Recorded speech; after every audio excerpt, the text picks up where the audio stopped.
Salut, c'est Paul et aujourd'hui on se retrouve pour parler du manga Hell's Paradise. Hell's Paradise est un manga de Yuji Kaku, ancien assistant de Tatsuki Fujimoto, prépublié dans le Shonen Jump Plus à partir de 2017 et qui est disponible en France chez Kazé. Il a pour genre action-drame fantastique, historique surnaturel et pour thème arts martiaux, combat, histoire et ninja. Au niveau du synopsis, l'histoire se déroule au XIe siècle au Japon. On suit Gabimaru le Néant, le plus célèbre et puissant des ninjas assassins, qui a été capturé et croupi en prison. Affirmant n'avoir plus aucune raison de vivre, il attend désespérant qu'un bourreau parvienne à lui ôter la vie, car son entraînement surhumain lui permet de résister au pire des châtiments. C'est alors qu'il reçoit la visite d'un exécuteur pas comme les autres, une puissante manieuse de sabre et trancheuse de tête. Après un âpre combat dont il réchappe de peu, celle-ci le pousse dans ses retranchements. En échange de la vie sauve, elle lui propose un marché. Il devra se rendre sur une île mystérieuse afin de récupérer un élixir d'immortalité. Seul problème, tous ceux qui se sont rendus sur cette île sont revenus découpés en morceaux. Donc ça c'est vraiment pour le synopsis de base. Gabimaru va donc être emmené avec Sagiri, une Asaemon du clan Yamada. Il va également avoir d'autres duos comme ça, composés d'un condamné à mort et d'un bourreau qui le surveille. Les deux premiers chapitres sont vraiment les plus importants pour le début de l'histoire, car vraiment ils introduisent les personnages, mais surtout on voit directement les personnages qui vont être importants pour la suite de l'histoire, en montrant directement leur force lors d'une sorte de battle royale lors du deuxième chapitre. Par la suite, ils vont donc aller sur une île, il va se passer différentes choses un peu spéciales sur cette île, ce qui fait que les meurtriers vont tout d'abord essayer de s'entretuer entre eux, et également les meurtriers vont également faire alliance avec directement leur bourreau pour essayer de survivre sur cette île qui est un peu spéciale. Donc on va tout d'abord parler des qualités de ce manga.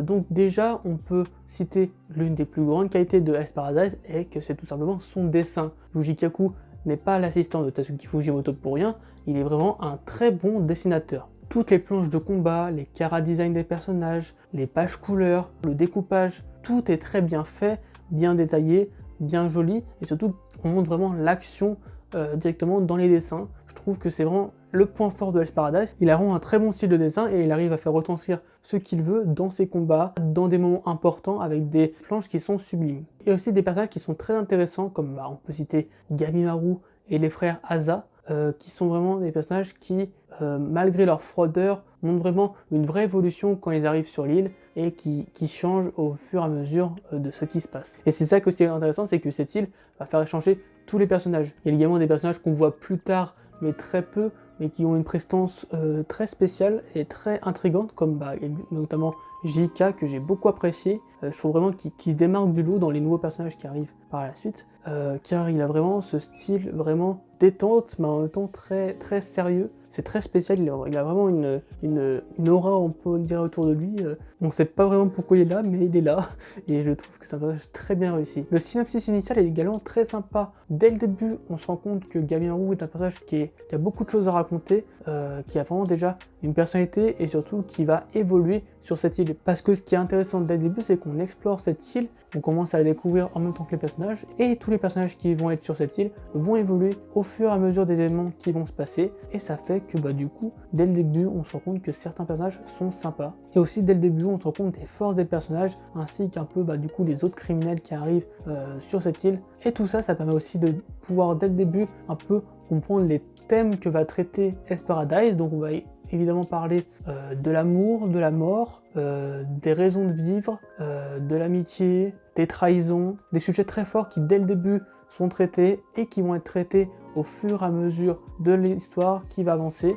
Et donc ça, je trouve ça très intéressant car les thèmes traités sont très puissants et c'est le genre de thèmes qui sont, je trouve, plutôt bien adaptés à ce genre de manga comme Hell's Paradise. Hell's Paradise a de grandes qualités, mais également de nombreux défauts. Ce qui fait qu'après avoir lu Spy x Family et Dan Dan Dan, j'attendais de Hell's Paradise, qui était donc le troisième manga connu d'un des assistants de Tatsuki Fujimoto, j'attendais que ce manga soit vraiment excellent dans ce qu'il propose, et j'ai eu quand même quelques défauts qui ont fait que j'étais un peu déçu d'Hell's Paradise, que j'espère qu'il va améliorer dans ses prochains mangas, parce que c'est vraiment des choses qui m'ont fait un peu décrocher de l'œuvre par moment, voire même un peu ne pas l'aimer à certains moments, même si dans la globalité j'ai quand même bien aimé Hell's Paradise. Évidemment, dans toute cette partie concernant les défauts, je vais spoiler un petit peu la suite, donc je vous invite à regarder la vidéo seulement si vous avez terminé Hell's Paradise. Pour moi, le plus gros problème de Hell's Paradise, c'est sa gestion des événements et des personnages. Je vais vous donner 3 exemples de ce qui m'a particulièrement marqué dans ce que j'appelle la mauvaise gestion des événements et des personnages. Donc je vais tout d'abord vous parler du cas de Shion. Shion est un Asaemon qui a la particularité d'être aveugle.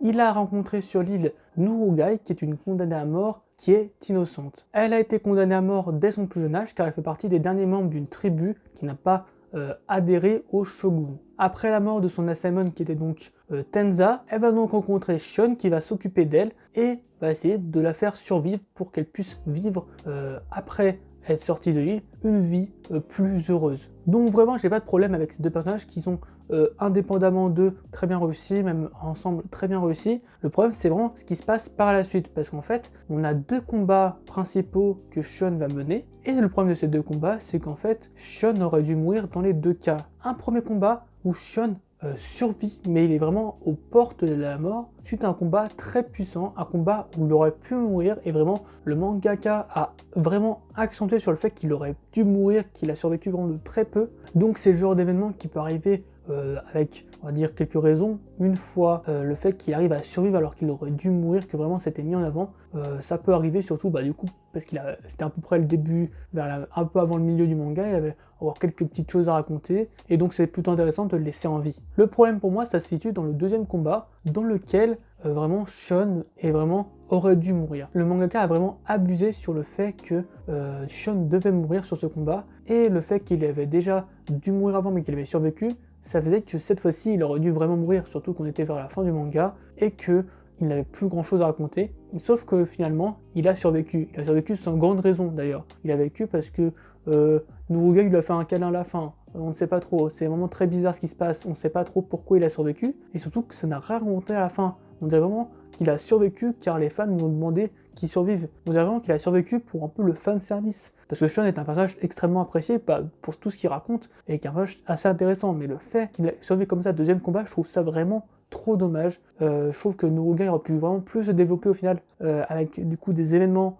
un peu tristes qui arrivent, mais vraiment c'est trop dommage le fait que l'auteur gère mal ces événements et ces personnages. Là c'était vraiment le moment parfait pour qu'il meure et surtout pour que son arc narratif s'arrête au lieu de continuer pour ne rien raconter. Vraiment c'était quelque chose de très dommage. Ça aurait pu être à la limite ok si ça était arrivé une ou deux fois dans le manga. Mais le problème c'est que ça arrivait plusieurs fois dans le manga, beaucoup de personnages qui auraient dû mourir à certains moments et qui n'ont pas mort et qui n'ont surtout rien raconté après, et surtout je trouve ça vraiment dommage qu'en fait l'auteur n'arrive pas à faire ce qu'il doit faire pour son manga, pour son histoire, pour raconter des choses différentes et ne pas suivre un peu du coup le fait que ces personnages ne doivent pas mourir pour que le public ne soit pas déçu, alors que le but d'un manga c'est de choquer, de surprendre, et surtout dans une œuvre comme Hell's Paradise où on est sur une île où tout le monde peut mourir vraiment, je trouve ça tellement dommage que ce genre de choses n'arrive pas assez, surtout dans ce genre de moments qui sont clairement opportuns. Je vais pas parler de tous les morts qu'il y aurait dû avoir ou qu'il y a eu mais qui n'étaient pas intéressantes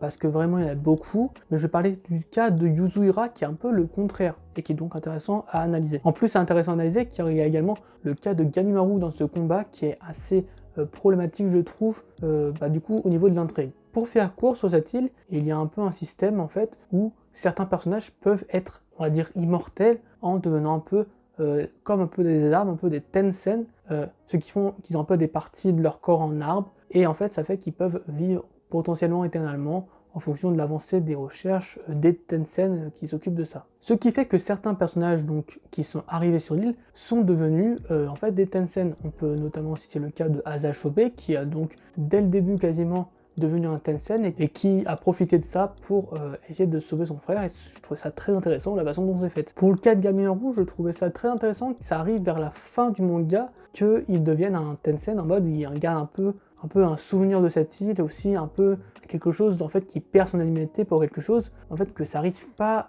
que ça arrive vraiment vers la fin en mode vraiment c'est quelque chose qu'il a perdu sur cette île, malgré le fait qu'il aurait survécu, il aurait perdu son humanité à ce moment-là à cause de ça. Mais le problème c'est qu'en fait du coup Gamimaru a eu plusieurs combats, et des combats vraiment violents auparavant, sauf qu'en fait il va se transformer volontairement en tensen dès le début d'un combat qui n'était au départ pas très important. En fait il a pris que quelques coups et s'est transformé directement en tensen volontairement. C'était un combat vraiment pas un gros combat. J'ai pas compris pourquoi il a fait ça à ce moment-là, et surtout que c'était vraiment vers à peu près le milieu, même un peu avant de l'histoire au final. C'est-à-dire qu'en fait il s'est transformé en tensen très rapidement, et surtout je trouve ça dommage que ça arrive à ce moment-là. Après seulement un si petit combat, j'ai vraiment pas compris. Surtout que le combat dure plus longtemps après, ça aurait pu arriver à plus de moments, enfin je trouve ça vraiment dommage au moment où c'est arrivé, je trouve ça que ça arrive un peu sans raison, et c'est vraiment en mode oui il va survivre parce qu'il a fait ça, nanana, mais je sais pas, je trouve ça vraiment dommage. Mais ce qui m'a le plus gêné dans ce combat, c'est qu'en fait, dans ce combat,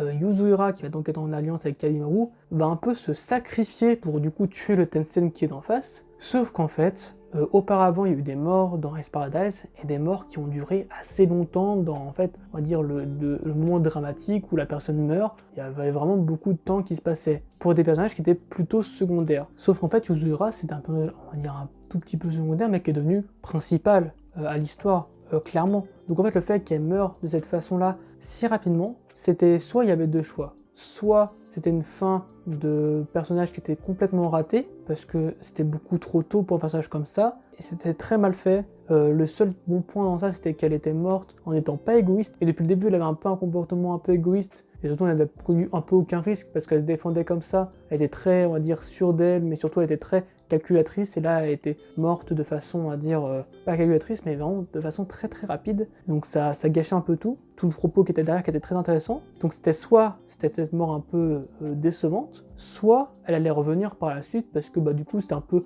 une fausse mort, donc c'est très facile à contredire, on va dire, par la suite, et pour qu'elle puisse revenir. Ce qui s'est passé, c'est qu'elle est revenue en contredisant un peu ce qui s'était passé, en mode ouais, mais j'avais dit que je revenais, du coup je peux revenir, enfin...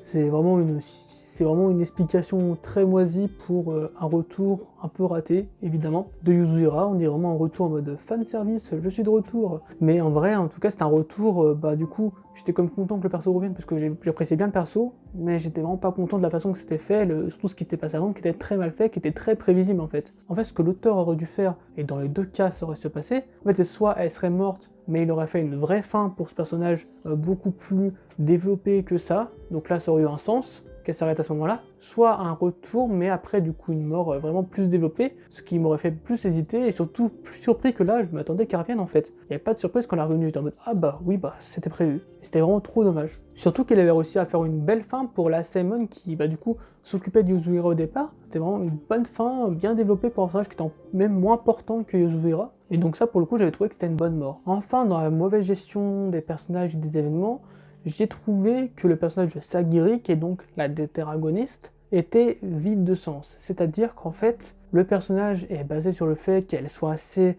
réservée, assez, on va dire, hésitante sur tout ce qu'elle fait, mais en fait, ça faisait que le personnage était peu intéressant, et j'ai l'impression que l'auteur a juste voulu qu'à la fin elle soit utile pour dire qu'elle soit utile. En fait, elle était un peu intéressante au début, puis pendant 100 chapitres, elle n'a servi absolument à rien, à part à rechercher Gabimaru. Et puis à la fin, on est un peu revenu sur ses ambitions, sur ce qu'elle était, pour en fait qu'elle soit un peu plus importante. J'ai donc trouvé que le deuxième personnage le plus important de Hell's Paradise était mal fait. Parce que son histoire pouvait être super intéressante, le fait que ça soit un peu une fille, un peu dans un monde d'Asaemon, des choses qui ont été racontées plus ou moins, mais vraiment pas assez important, je trouve, pour le personnage qui aurait dû être Sagiri. Je trouve que c'est trop dommage parce qu'on l'a même pas vu vraiment se battre en fait avant. Je sais pas, il y a vraiment beaucoup de choses qui ont fait que Sagiri, j'ai vraiment... en fait le personnage était intéressant, mais il aurait pu être beaucoup plus intéressant que ça si l'auteur aurait plus eu le temps de passer du temps dessus, comparé à par exemple Yuzuru qui était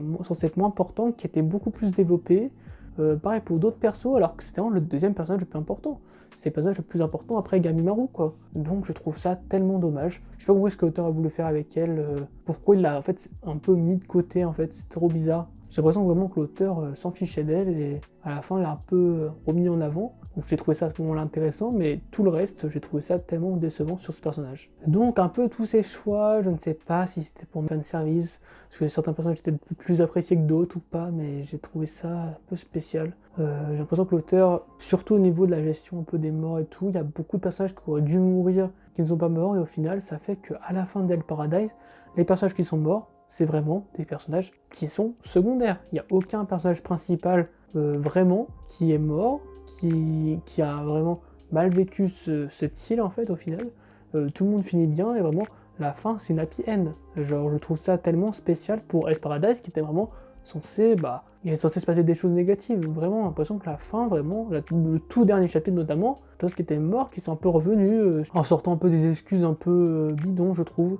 Vraiment, ça m'a énervé un peu. Mais vraiment, je trouve ça tellement dommage. La gestion des personnages et des événements, c'est vraiment le plus gros défaut d'Ace Paradise. Et c'est des choses que j'ai remarqué dans d'autres mangas, mais j'ai jamais été aussi déçu d'événements, de personnages que dans Ace Paradise. C'est vraiment trop bizarre. Je sais pas si c'est moi qui fais une fixe là-dessus, mais vraiment, c'est quelque chose que j'ai remarqué clairement sur Ace Paradise. Donc vraiment, si vous faites pas attention aux détails et tout, vraiment, ça ne vous choquera peut-être pas, mais moi, ça m'a choqué du mauvais sens. Donc tout ça fait qu'on dirait qu'on a un peu des choix un peu fan service sur en fait tout ce qui se passe, on va dire, sur Ace Paradise. C'est-à-dire qu'il y a des personnes qui devraient mourir, qui ne meurent pas quand ils sont trop importants, et des choses comme ça qui arrivent, qui fait que vraiment, c'est très bizarre le sentiment que j'ai sur Ace Paradise, mais ça fait que globalement, je suis quand même déçu au niveau de ça. Il n'y a pas que ça que je trouve également comme dommage dans Ace Paradise, c'est aussi la gestion du rythme qui fait que, en fait, il y a certains moments où je trouve que, en fait, il y a trop d'informations et des fois pas assez. Donc ça fait que, en fait, il y a des moments qui m'intriguent moins que d'autres, en fait, qui m'intéressent moins. Et en fait, ça fait que, en fait, il y a une bonne partie du manga que j'ai globalement moins aimé. On va dire que le tout début, j'ai bien apprécié. Après, jusqu'à environ la moitié du manga, j'ai un peu moins aimé. Après, j'ai un peu moins aimé, puis re-aimé. Et vers la fin, c'est un peu pareil. J'ai un peu aimé, puis moins aimé, puis re-aimé, etc. Donc, j'ai vraiment pas eu un sentiment global de satisfaction, on va dire, sur Ace Paradise. Même s'il y a quand même eu des bonnes idées, j'en ai pas parlé, mais également le renouveau de certains personnages qui sont arrivés sur l'île après. Je trouve que ça, c'était une bonne idée pour le coup. Et ça a donné un peu plus de rythme aussi à l'œuvre. Et je trouve ça très intéressant. Mais il y a comme des moments qui étaient trop ennuyants ou trop rapides. C'est trop bizarre. Je trouve qu'il y a vraiment une gestion du rythme qui n'était pas parfaite dans Red Paradise. Je pense que ça, pour le coup, je pense que c'est peut-être plus personnel. Et pareil, quelque chose que j'ai trouvé personnellement un peu spécial, c'est qu'en fait, j'ai trouvé que les systèmes de pouvoir de Red Paradise étaient un peu trop mis en avant par rapport au fait à la durée du manga, et j'ai trouvé que c'était du coup assez brouillon, assez spécial sur certains points. En fait, l'idée est plutôt claire, sauf en fait, il y a des moments où tu as 5 capacités qui sont faites sur quelques pages par le perso principal, et je trouvais ça vraiment en mode de oh, je te fais l'attaque spéciale de ça, puis ça, puis ça, en mode vraiment je te sors tout, mais je trouvais ça vraiment un peu cliché, un peu classique en fait. J'ai l'impression de revenir sur les shonen, vraiment tu fais 50 000 attaques spéciales pour un peu justifier que la personne en face va perdre. Donc je trouvais ça un peu classique, un peu dommage. Alors l'idée pouvait être sympa, mais du coup vraiment le système de pouvoir, j'ai pas accroché. Je trouve, du coup il y a quand même une importance dans le scénario, mais voilà, je trouvais ça un peu dommage ce système de pouvoir. Je pense qu'il n'était pas nécessaire d'être comme ça, en fait il aurait pu être moins présent dans l'œuvre. Mais donc pour faire un résumé global sur Ace Paradise, c'est quand même une bonne aventure. Je trouve que le récit dure quand même le temps qu'il faut. Il y a des qualités mais des défauts, certaines qui sont plus gênantes que d'autres. Mais je peux vraiment conseiller ce manga à tous ceux qui aiment vraiment les histoires où il y a un peu d'exploration quand même, où il y a vraiment du combat, et du coup vraiment des moments très importants, très stylés. C'est comme un groupe de personnages qu'on aime bien suivre. Je trouve juste que en fait, le manga ne va pas assez ou va trop dans certains points. En fait, en changeant que ces quelques défauts, il aurait pu être un manga vraiment super. Pour le coup, j'aurais pas eu grand chose à redire et que j'aurais juste apprécié normalement, comme d'autres mangas que j'ai beaucoup apprécié. Mais ça reste quand même globalement un grand manga et surtout un auteur qui a potentiellement une grande carrière. On va en parler par la suite, mais tout d'abord on va parler de l'adaptation animée de Hell's Paradise. Donc à la fin de l'apparition de Hell's Paradise, on a eu l'annonce que le manga allait être adapté en animé. On n'a pas encore de date, mais j'imagine que l'animé devrait sortir en 2022. En tout cas, on aura des informations sur l'animé le 18 et 19 décembre prochain à la Jump Festa. On espère peut-être un trailer de l'animé, mais on ne sait pas encore ce qui va se passer. Je vais de mon côté sûrement regarder cette adaptation animée parce que du coup, vu la qualité graphique de ce manga, je pense que l'anime Hell's Paradise, s'il est entre de bonnes mains, va avoir vraiment une qualité graphique très bonne. Vraiment, j'attends de voir le trailer et les premiers épisodes, mais je pense que Hell's Paradise peut avoir une très bonne adaptation si le studio qui s'occupe de cette adaptation a les moyens pour réaliser cela. Et c'est pour moi la plus grande importance dans cette adaptation, parce que personnellement j'ai déjà vu, donc j'espère vraiment revoir des scènes de façon encore plus jolie que dans le manga. Enfin, je voulais vous parler de Ayashimon, qui est donc le nouveau manga de Yuji Kaku, qui vient de débuter dans le Weekly Shonen Jump. Pour le coup, c'est un manga qui mélange le genre Furio et Yokai. Et pour mes premières impressions, je suis globalement quand même plutôt convaincu par ce début, mais j'ai quand même l'impression de voir la construction du début de Hell's Paradise. C'est-à-dire qu'on a un premier chapitre avec un focus sur les capacités qui sont incroyables du protagoniste, qui raconte donc la deutéragoniste qui va être un peu, on va dire, sa dirigeante, et un deuxième chapitre où on présente un peu tous les ennemis qui vont intervenir après dans l'histoire, avec quelques caractéristiques, et comme dans Hell's Paradise, sur des planches différentes en les mettant en action. Donc le fait que c'est à peu près la même construction que Hell's Paradise, mais au global c'est quand même une construction qui reste quand même assez, on va dire, classique, néanmoins. Et j'espère juste que ça va pas faire une descente comme dans Hell's Paradise au niveau de mon avis dessus, mais ça reste quand même quelque chose qui commence assez bien, ça peut vraiment toucher beaucoup de gens, et en tout cas au niveau du dessin, etc., c'est toujours la même qualité. J'espère juste que l'auteur va essayer de travailler sur les quelques défauts qu'il a eu sur Hell's Paradise dans son nouveau manga pour faire du coup un manga qui sera encore meilleur, et c'est donc tout ce que je peux souhaiter pour Ayashimon. Et donc je vous invite à voir Ayashimon sur Manga Plus. Voilà, j'espère que cette vidéo vous a plu, si c'est le cas n'hésitez pas à liker, commenter, partager. Je vous invite également à me suivre sur les différents réseaux sociaux, le lien est dans la description. Sur ce, je vous souhaite une bonne journée, une bonne soirée, c'était Paul, salut!